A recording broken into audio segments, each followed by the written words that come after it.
Okay, now seeing that it's 6 o'clock, I'll call to order the Wage and Personnel meeting on Wednesday, August the 7th. The meeting's being recorded on Zoom. Anyone intending to make an audio video recording of this meeting should notify the chair at this time. Let Keith Hickey in, please. I just did. Okay, good. Oh, Keith. Yeah, Keith, if you unmute, just let us know you can hear us. I can hear you fine, thank you. Okay, great. Thank you, Keith. Items may be taken out of order at the discretion of the chair. The first item on our agenda tonight is an appointment of Tina Betty and Keith Hickey to discuss the salary of the new veterans agent hire above step 3 of grade 5. I will turn it over to Tina and Keith. You wanna talk, Keith? I didn't know you were there, I'm sorry. Oh, that's, I know, I've been hiding, sorry. Turn off the. You're lucky. Very briefly, as I think everybody is aware, our two veterans admins have retired.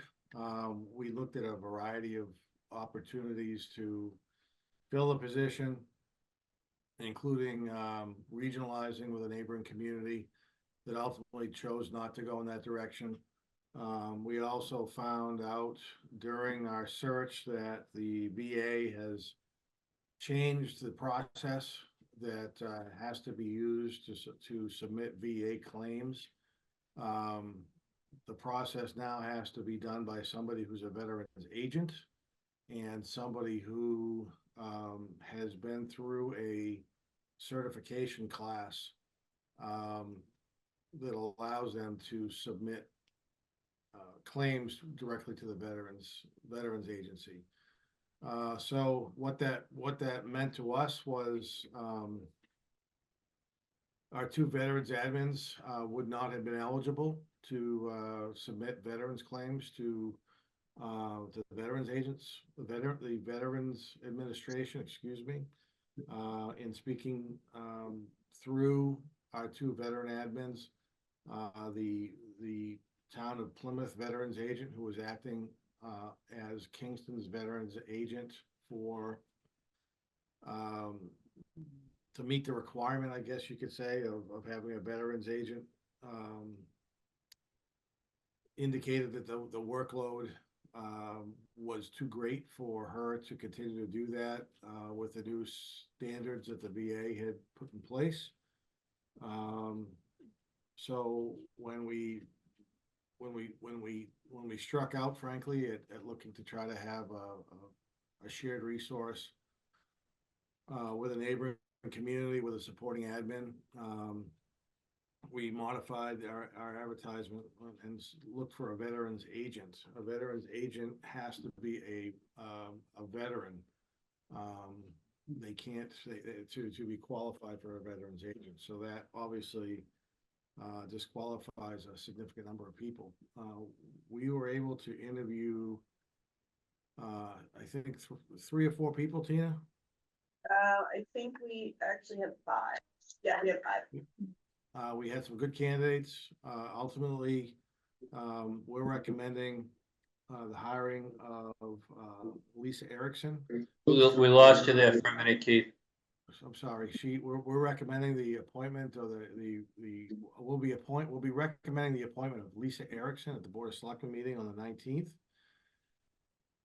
She's currently the veterans agent, veterans service officer, I guess is her exact title, in Carver, and has been working for the veterans office there since 2019. We have proposed to start her to step 4. Grade 5, step 4. So we feel comfortable that her experience supports that step,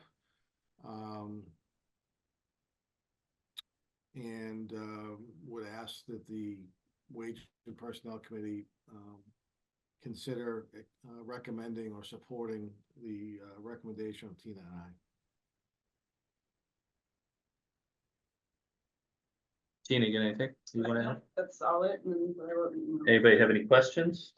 This says step 3, right?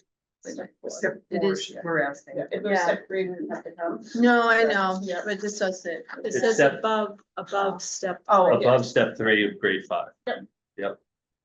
Keith, her application indicates that she's in the process of getting federally certified as a VSO. Mhm. All right, so that's what we have to have now. Because, Not quite yet. It's odd. It's been very. The VA has been very cryptic on, when they're gonna require this certification. We think it's gonna be sooner rather than later. But they haven't required it yet. But, the applicant has started the process of becoming, certified or credentialed to be able to submit those claims to the VA. So she's on her way.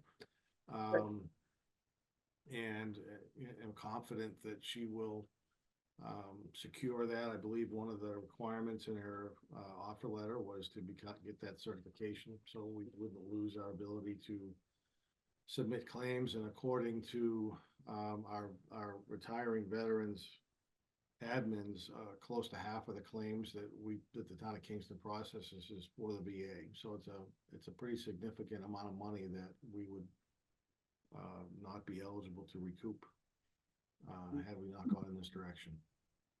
all right, thank you. I just wanted to make sure that we didn't get caught in not having her certification complete and then having them change rules. Because you know how that all Yeah, works. they, the training has been established, Mhm. but not the deadline of when it needs to be done. So she's in the process of that. I would hope that if she's deep into certification, that there has to be a window of opportunity for people who are in process. That would be great, but to know that she's gonna be that, great, thank you. Thank you. So so Priscilla was acting agent at the time. She was an admin. Yeah, She's been in She's not a veteran. that's Yeah. why. so that admin piece will go away. Mhm. So it would be just this position. For the whole office, yeah. I thought we had an admin. Yeah, No, there so, was- okay, so when, our former agent, who was like 15 hours a week or something like that, when he retired, it was when they put the reg into place about towns have to have full-time or shared. And what we did was we increased Priscilla as the admin and shared with Plymouth so that they could sign off and be the agent. And then Priscilla, about a year and a half ago or so, pulled back her hours because she wants to be ready for retirement. We added another admin, hoping that that admin would turn into the agent, but ultimately decided not to do that, which then left us with we need an agent. And like, as Keith said, we originally just going to do another admin. But then when the reg came out about you have to have someone in house that's certified, blah, blah, we said, all right, we need to go with an agent then. So, the vet's office will have a full-time agent and that's it. So the admin that you hired is no longer with us. Well, they've already retired, resigned, and technically still has to, but they've been coming in to help. But I mean, so really it's just going to be this person. Yep. The confusion I had was that there was a discussion in the application about going to get certified. And then in her resume, she says she's a licensed veterans agent, state and federally certified. Mhm. So which is it? Hmm. So she is, I think she was, up until the regs changed, she had all the credentials she needed to be the agent, and now she has to go for more, basically is Okay. how I understood it. Is any of the going for more the responsibility for the town? Are we going to reimburse? I don't even know if they charge for it, to be honest with you. I don't know if they're charging for the certification of the training. Yeah, I don't think they're charging for the certification. So there'll be no additional costs. You know, there may be some continuing education time occasionally that she'll have to participate in, but nothing, no costs associated with this that we're aware of. I mean, right now, I know that the admins, maybe Priscilla not anymore, but at least the new admin, they do a week-long training every year. I think I don't think it's in Western Mass, but it might be in like, you know, that area. So I presume that that's already part of their budget. And so if there's additional training for certification or continuing education type of things to keep up with the certification, it would be the same type of thing. And how long has she been full-time in Carver? I believe it's been since the 2019. Yeah. It's their agent that wasn't full-time, as I understood it. I think it was 5 years. And they do have an agent in the town. So they had an agent that was not full-time, because they too have a relationship with. Rose, Roxanne, yep. Roxanne rather, sorry, Um, yep. And when that person announced their official retirement, they set out to hire an agent and, this candidate applied for it, but then when interviewing with us and hearing that she was our top candidate, she went forward with us and not them. So if you go to the Carver website, it lists Mark Pinio as the agent. And that was the agent, but Okay. they've since left, and I think the new Okay. one starts next week after, something like that. So did she apply for the She position? applied for it and then pulled out for it. She interviewed for it, and then, like I said, when we made the verbal contingent offer, she pulled out for it. It is 5 years that she's been on job. Yeah, but the other question is that in our, requirements, we're asking for a college degree. She doesn't have one. So that's why I'm asking what's the criteria here? You're asking for a bachelor's degree or equivalent experience. What defines equivalent experience? So the job description itself, the minimum I think for it was 3 years. I don't have it offhand right now. So typically how I do that with any position is if you don't have a degree, then I take what additional experience you have that kind of would have made up for the degree. I think, in my opinion, the. Minimum of 4 years. I don't necessarily take 4 years. I'm just saying that's what it says. Yeah, It says 4 I'm years. reading it, right. Okay, so, so in this case, she has over the 4 years, the 5, she's the veteran, which is the other requirement for that position. So I would say the equivalent of is, I don't have a bachelor's, but I have 5 instead of 4 years of experience. I think the most important part of this position is the understanding of all and a lot of it too, the the veterans benefits. And I think our town is really, demands that, so if she has that great background or that knowledge base, I think that's a good thing. after 5 years, I would think we Yeah. could just plug in. Well, that With a was little our, bit of- right, so that was our idea, like, okay, for Changes so process, much. well, and we actually Yeah. talked about that in the interview, and, I think I've mentioned it here, too, as well, whenever there's a new president or new governor, HR changes, all these regs change, right, Right, including right. events, right? And so, she could walk in and do the job, she knows the processes, or she knows how to fill out the form, she knows how to do this, that, and the other thing. I think the piece that still has growth, which is why I felt comfortable doing a step 4 and not higher than a step 4, is, you are the department head, a department of one, Yeah, and so even though it's a well, oiled machine, because we've had great, Priscilla and Ben, you're walking into programs that are already set up, but now you need to be able to take it to the next level of whatever the vet's demand or needs are in the future, so.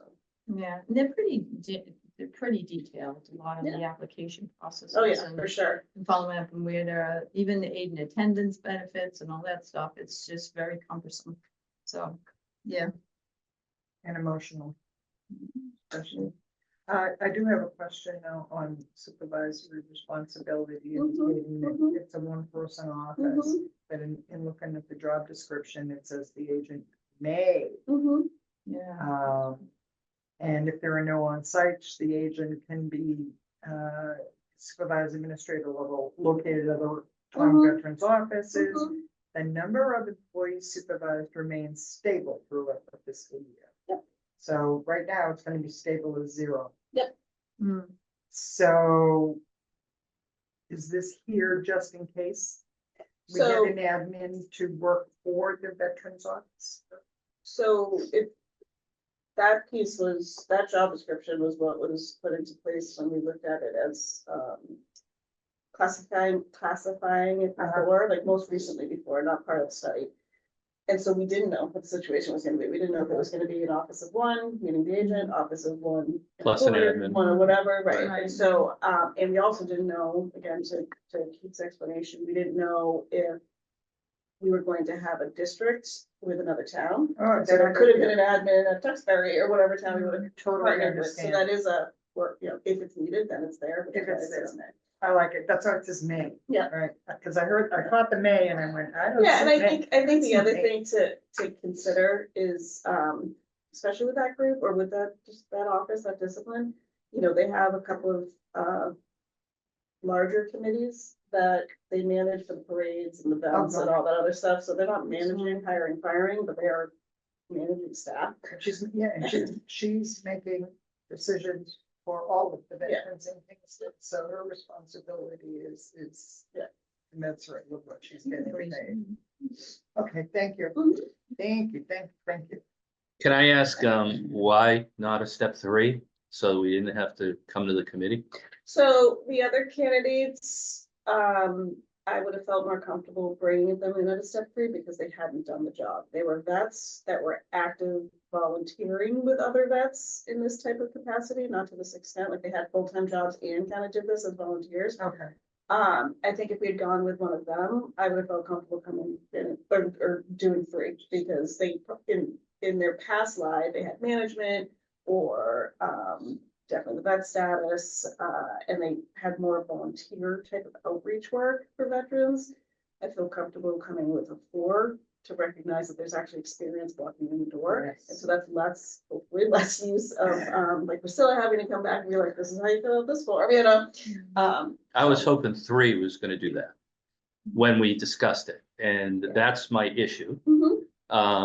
The first person you described with a candidate with volunteer would be a 1. I wouldn't bring him in as a 3. That's just based on the descriptions and based on all the stuff we've been doing. So, and I understand it's, you know, what's the big deal, but, it's, I don't know how long this person does have actual experience being the vet's agent. I can't tell. Okay, Right. she's been employed since 2019, but I don't know at what point the duties came on to her and she took care of it. I have no idea. So I think the way to look at it, and the way I've seen it, the way it's just got to me, was for all intents and purposes, so against, you know, superstar. She did everything the agent should have done, except for be able to sign the forms because she wasn't.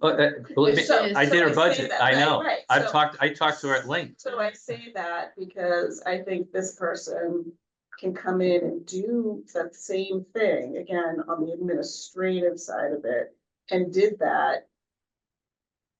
Probably, again, not as long and not as well as Priscilla perhaps, but, it sounded as if it's the same situation where the Carver agent, you know, they weren't full-time and they weren't there as much as, someone had to staff the office. and Oh, do you know, everything somebody at had to once. be Yeah, there, Priscilla. That's right. I understand That's what right. you're saying, Yeah. and I totally agree with that. And I don't have think a the other problem. thing to be looking at is, so right now the agent is a grade 5. And when I look at the other positions in grade 5, they're not department heads. And so when I look at the step 1 to step 10. I think to illustrate, that's not the right word, but to illustrate that this is a department head who's gonna be responsible for everything. Bringing someone in at step 1 that's been a manager in past life. And or step 3 who's done this job, at least the functionings of the job in a vet's office. I don't think would have been an equitable offer. Okay. And I respect that. I totally understand. And she's working on this. Right, and you know, Yeah. what was kind of funny about this with me was, you know, I like to do a little research. I like to see what people do. I like to see I mean, I think that's part of our responsibility. And I did enter a search on what veterans agents make in Massachusetts. And one of the things that was ironic was that in the Boston area, because of the high cost of living, they make between $60,000 and $90,000 a year. Larger cities, Worcester and Springfield, $50,000 to $70,000 a year. And this is the one that got me. Smaller towns, e.g., for example, Carver and Nantucket, $40,000 to $60,000 a year. Western Massachusetts, $45,000 to $65,000 a year. So it just goes back to my question about the step 3 versus the step 4. I was hoping that when we had this discussion less than 2 months ago, that we'd be latitude enough so that we wouldn't have to handle this. And I'm just and I can appreciate that. I think, you know, you've hired before, obviously I've hired for many years. I can tell you that the pool that came in that could walk in and do the job, they, including this candidate, all asked for 75. Well, that's because it said that in the job Well, requirement. but that and a couple of them were making closer to that than to a step 3 or step 4 for that matter. And I think also understanding that, you know, any town that has a vets population, which is probably most towns in Massachusetts, are going to be required to have a certified full-time or shared. And so the demand is going up and the pools are not. And so they will be able to start saying, this is what this position is gonna be worth. I mean, and that's true with any industry that has that kind of world, you know, if you start putting regs on, like, you have to have this, fill in the blank, you know, and your Y2K is coming, get all your IT ready, you know what I mean? Like, they set the price of the market. No, and I understand that. It's just that, you know, Carver has 950 vets Mhm. as of 2020. And we have somewhere between 700 and 800. Yep. You know, obviously, the person that got hired in Carver, we don't know what they're paying them. Right. We don't have any idea. Right. I would assume that it's gonna be close, if not less. Otherwise, this person would have fought for it. I think Would have yes been and my no. idea. I think yes and no. I don't know enough about it, but, all right, I mean, I understand what I'm looking at. I understand what it is. And, I mean, if there's something I'm missing, I'd like, Keith, is there anything I'm missing that I'd like that you want to add? No, I think the only thing that, and I don't know how relevant it is frankly, but I'll just throw it out there, and that is, you know, the Carver, Veterans Office is gonna have a full-time veterans agent and at least a part-time admin.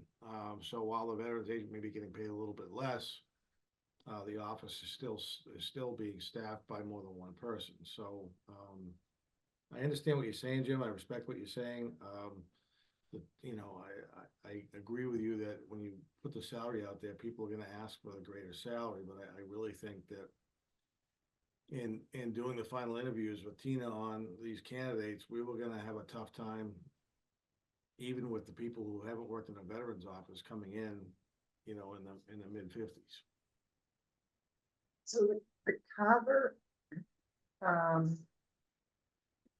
right, so you're saying there's about 900, 800? 950 in Carver 950. as of 2020. The agent or, the new agent in Carver, that person, she was like administrator, okay?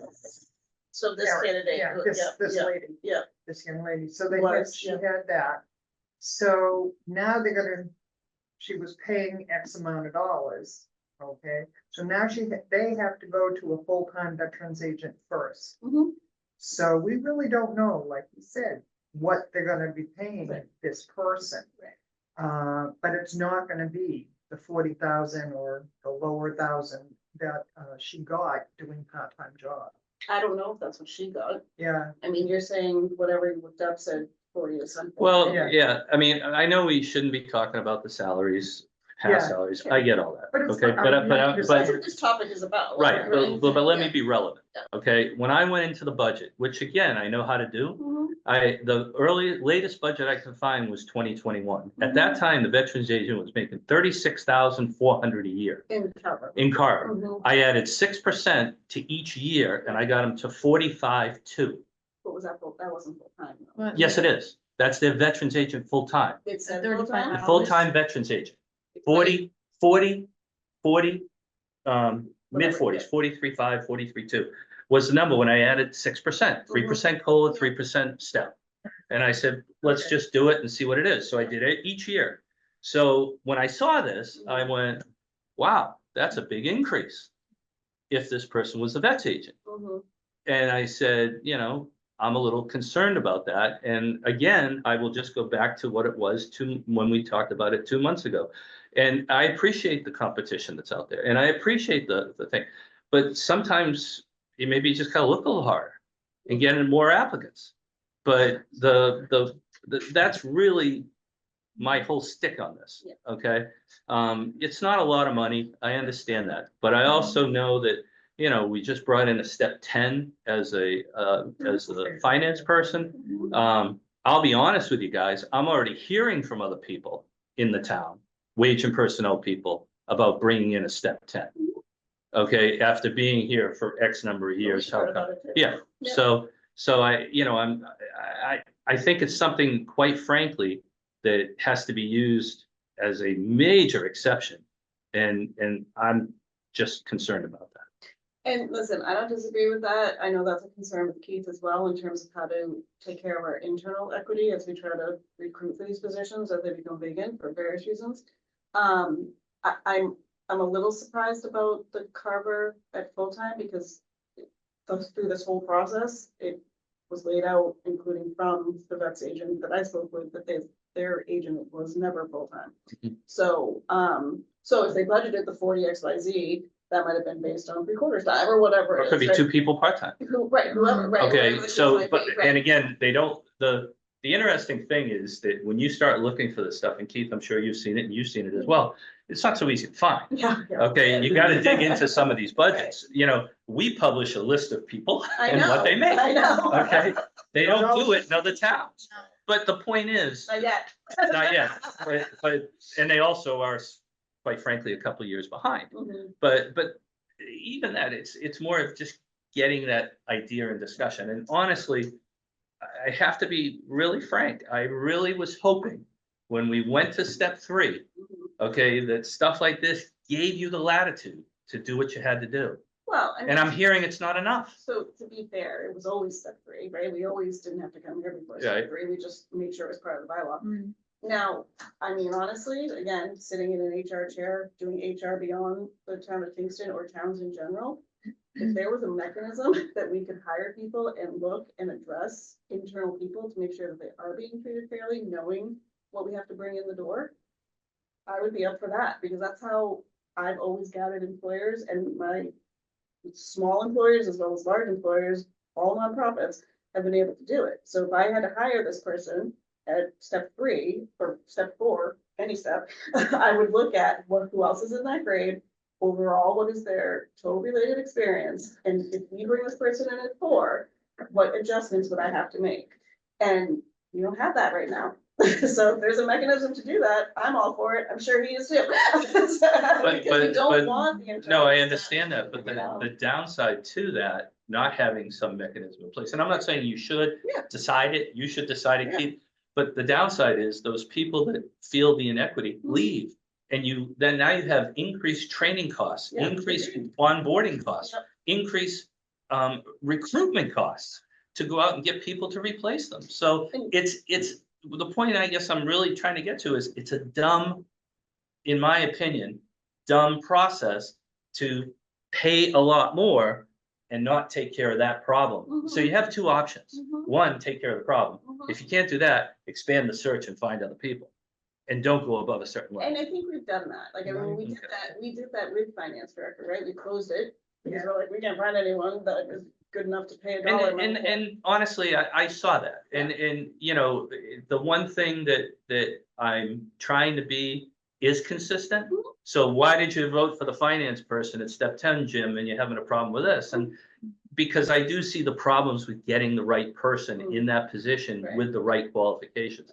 This is not as severe, Right. in my opinion, that we have to turn around and use the same tool in the toolbox. Yeah, So that's just where I'm coming from. and I, you know what, I Sure. always cut it to, oh, go ahead. If I could, so I understand what you're saying, and I think Tina and I both are sensitive to the fact that we want to make sure that we aren't underpaying people who are in place now, or bringing somebody in at a step and grade that is going to frustrate or upset or devalue the current employees within the organization. That being said, I haven't heard a word from anybody since we brought the finance director in step 10, and I believe that if we had an employee who felt as though there's an inequity there, we will look at that. I could justify an adjustment, I would do that. If that means coming to wage and personnel to get your support, then that's something that we would do. I mean, that opportunity is there for union employees. And oftentimes, once a year, they put in their documentation to look for reclassifications or adjustments to their step and grades, and I would try to treat the wage and personnel people the same. Certainly, I think the grade 10 wasn't extreme. In the 3.5 years I've been here, we've never done anything, I don't think, anywhere close to that.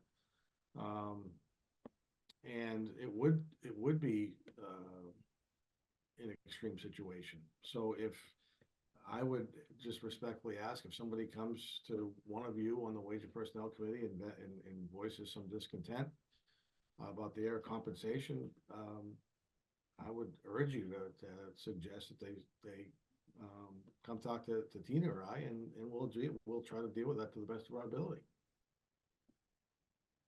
Yeah, no, I honestly, that was my suggestion, quite frankly.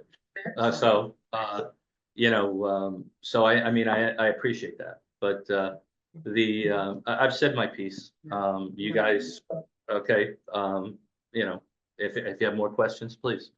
I have no question other than a follow-up to the question of current employees. They have the mechanisms to do exactly what you recommended, Keith. And to that end, one of the things we've done in the last couple of years is to make them aware every year of what the bylaw says. So look at the bylaw. If there's an opportunity, and there is one in the bylaw, for you to find out about reclassification or something, it's there. I mean, we've worked very hard to get people in wage and personnel to see what is happening and what their options are. And I think that is good. Plus, there are two specific qualifications that keep running into my head. Is one, are you a veteran? And number two, are you certified? So those are very big. To me, those are very, very, they're critical to the job.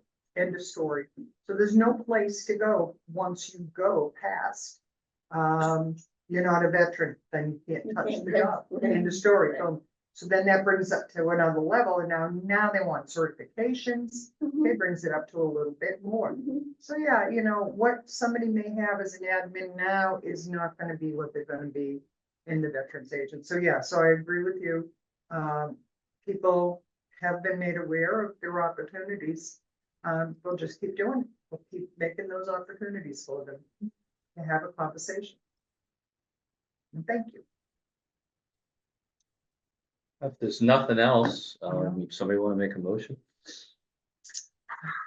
No, you go ahead.